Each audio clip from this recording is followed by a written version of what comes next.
Everyone, welcome in Shipra mums channel. Student, आज के इस वीडियो में मैं डिस्कस करूंगी स्टैटिस्टिकल ऑफिसर आरपीएससी के द्वारा जो सिलेबस दिया गया, उस सिलेबस में प्रोबेबिलिटी डिस्ट्रीब्यूशन का जो आपका चैप्टर है उसके इम्पॉर्टेंट पॉइंट्स जो आपके एग्जाम के लिए बहुत ही ज़्यादा ज़रूरी हो सकते हैं। तो इस वीडियो को आप शुरू से अंत तक देखिएगा। इसमें हम कुछ ऐसे फार्मूलाज को डिस्कस करेंगे जो आपके एग्जाम के लिए इम्पॉर्टेंट है। तो first let me introduce myself student. I am doctor Shipra ma'am.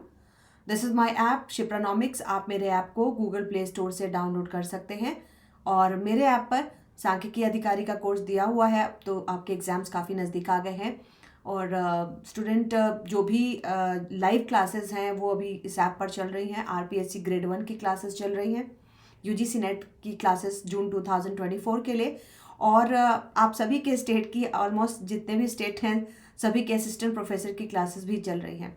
So you can join those classes from my app Shipranomics, and you can download this app from Google Play Store.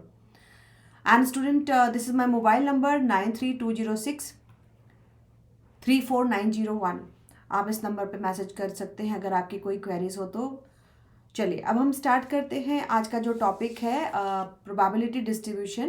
Probability distribution में सबसे पहले student आपके लिए जो important है point two remember and point two understand is random variable, यादृच्छिक चर या रैंडम वेरिएबल। तो देखो आप लोगों ने पढ़ा होगा कि रैंडम वेरिएबल जो है वो दो टाइप का होता है, एक डिस्क्रीट और दूसरा continuous. Random variable is of two type, discrete and continuous. पहला जो डिस्क्रीट है, डिस्क्रीट जिसको हम कहते हैं कि has a finite number of values. Discrete function किसको कहेंगे? जिसके कुछ फाइनाइट वैल्यूज़ हों।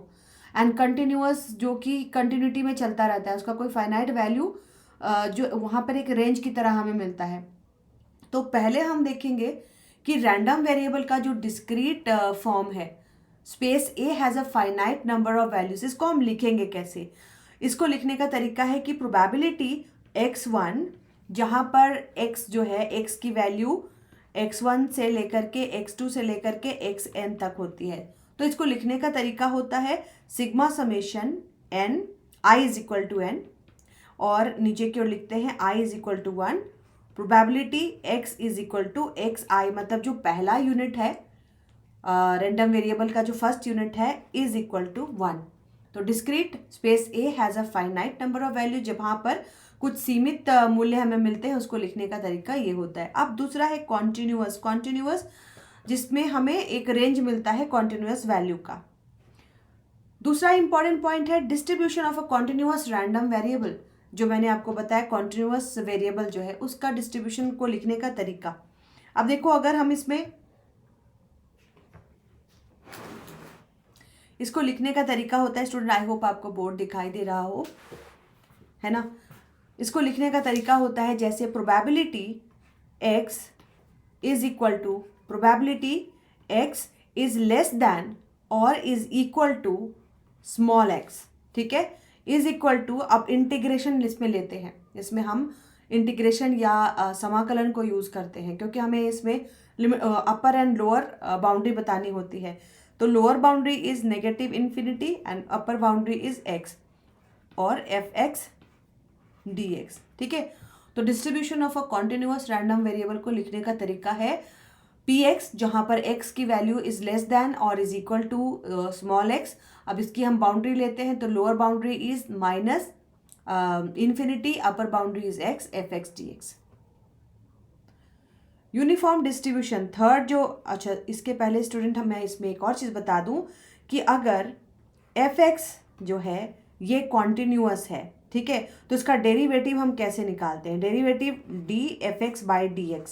ये डेरिवेटिव निकालने के लिए हम लिखते हैं fx इज ग्रेटर देन और इज इक्वल टू 0, और डेरिवेटिव निकलेगा जहाँ पर हम बाउंड्रीज लेते हैं नीचे इन्फिनिटी, ऊपर and fx dx is equal to 1। The next is uniform distribution. Uniform distribution, different type of distribution आपको इसमें पढ़ने हैं, जैसे हाइपोज्योमेट्रिक डिस्ट्रीब्यूशन है, नॉर्मल डिस्ट्रीब्यूशन है, यूनिफॉर्म है, ज्योमेट्रिकल है। तो मैंने भी आपको नॉर्मल डिस्ट्रीब्यूशन को लिखने का तरीका बताया और उसके जो फॉर्मूलाज है जो आपको लर्न करने हैं। The second is uniform distribution. Uniform distribution होता क्या है? A probability distribution having the probability function जब प्रोबेबिलिटी फंक्शन को आप इस तरीके से लिखो, a probability distribution having the probability function P x is equal to P capital x is equal to small X is equal to 1/k। तो इस form को हम कहते हैं uniform distribution form. The third is hyper geometric distribution. Hyper geometric distribution क्या है student? ये भी एक तरह का डिस्क्रीट प्रोबेबिलिटी डिस्ट्रीब्यूशन है, जिसके फाइनाइट नंबर, जिसकी कुछ सीमित संख्या होती है ना, जिसकी कुछ सीमित वैल्यू होती है। ठीक है, तो हाइपर ज्योमेट्रिक डिस्ट्रीब्यूशन जो है, it is a type of discrete distribution. सबसे पहले तो इसको याद रखना, it is a type of discrete probability distribution. और ये क्या डिस्क्राइब करता है? Probability of success in draws without replacement. Without replacement क्या हो गया? आपने सांख्यिकी में पढ़ा होगा, विद रिप्लेसमेंट और विदाउट रिप्लेसमेंट। अगर मान लो एक एग्जाम्पल मैं आपको देती हूँ कि कार्ड है, प्लेइंग कार्ड है, उसमें 52 कार्ड्स होते हैं, है ना, कहते हैं ना ताश के 52 पत्ते। तो इन कार्ड के 52 कार्ड्स में से अगर एक कार्ड मैंने निकाल लिया, तो अगला कार्ड जब आप निकालोगे तो ये 52 - 1 हो जाएगा, है ना। और इस कार्ड को अगर मैं वापस नहीं रखूंगी तो ये कंडीशनल प्रोबेबिलिटी का केस हो जाएगा, क्योंकि अगला जो कार्ड निकाला जाएगा उसके निकलने की प्रोबेबिलिटी जो कार्ड पहले निकाला गया है उस पर डिपेंड करेगी। तो ये क्या होगा? शर्त प्रायिकता या कंडीशनल प्रोबेबिलिटी। तो यहाँ पर जो हाइपोज्योमेट्रिक डिस्ट्रीब्यूशन है, ये विदाउट रिप्लेसमेंट का केस है। विदाउट रिप्लेसमेंट मतलब यहाँ पर कंडीशनल प्रोबेबिलिटी रन कर रहा है। ठीक है, और अगर इस कार्ड को मैं वापस ताश के पत्तों में रख देती हूँ तो ये क्या होगा? फिर जैसे नॉर्मल प्रोबेबिलिटी निकाली जाती है वैसे निकलेगी। लेकिन मैंने यहाँ पर क्या किया? विदाउट रिप्लेसमेंट, मतलब मैंने उसको वापस ताश के पत्तों में नहीं रखा, तो ये हो गया कंडीशनल प्रोबेबिलिटी का शर्त।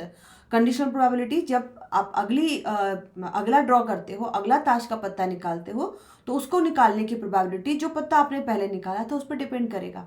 ठीक है, तो हाइपरज्योमेट्रिक डिस्ट्रीब्यूशन जो है ये डिस्क्रीट डिस्ट्रीब्यूशन है, और ये डिस्क्राइब करता है कि probability of success in draws without replacement. जब विदाउट रिप्लेसमेंट का केस होता है तो उसमें सक्सेस आने के क्या चांसेस होते हैं? क्लियर है? जब आपने ताश के पत्ते में से एक पत्ता निकाला, उसको वापस नहीं रखा, तो फिर इसमें सक्सेस दो ही एक सक्सेस और फेलियर के केस होते हैं, तो उसमें सक्सेस आने का क्या चांसेस है? इसको लिखने का तरीका होता है स्टूडेंट, हाइपरज्योमेट्रिक फंक्शन को p x is equal to, अब यहाँ पर देखो a x b n minus x and divided by a plus b n. ठीक है, जहाँ पर कि x की जो वैल्यू है वो 0 से लेकर 1 से लेकर 2 कुछ भी हो सकती है। अब इसी का एक जनरलाइज्ड फॉर्म हम पढ़ते हैं, हाइपरज्योमेट्रिक फंक्शन का एक जनरलाइज्ड फॉर्म हम पढ़ते हैं। जनरलाइज्ड फॉर्म में मतलब p जो है इसकी वैल्यू x1 x2 से लेकर के xk तक। इसको लिखने का तरीका है a1 x1 bracket a2 x2 bracket से लेकर के ak xk bracket and divided by capital N small n। ठीक है, the third is geometric distribution, ज्यामितीय वितरण। ये भी डिस्क्रीट प्रोबेबिलिटी डिस्ट्रीब्यूशन है, मतलब इसके भी फाइनाइट वैल्यूज आते हैं।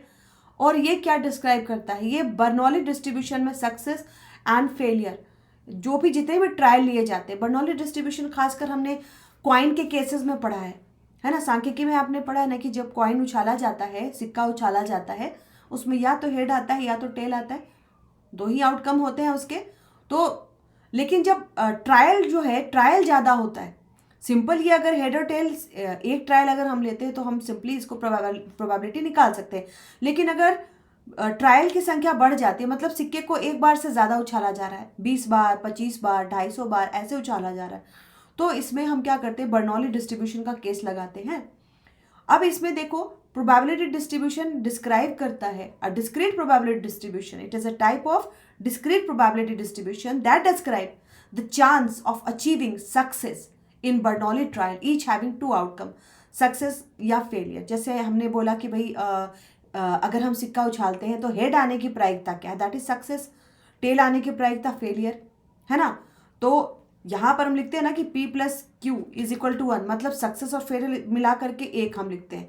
अगर हमें सक्सेस दिया हुआ है ना, हमें फेलियर निकालना है तो 1 - p। अगर हमें फेलियर दिया हुआ है, सक्सेस निकालना है तो 1 - q। सिंपल वाला केस आपने पढ़ा है।